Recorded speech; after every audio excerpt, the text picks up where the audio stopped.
Okay, let's do a quick demonstration of how this works.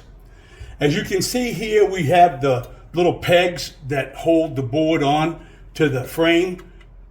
Here, here, here, and here.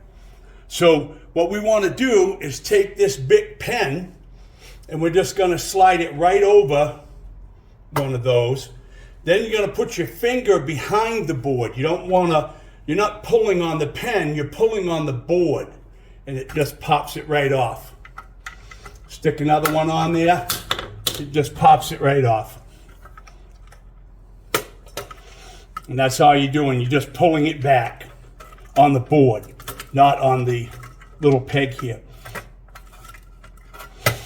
Again, all you gotta do,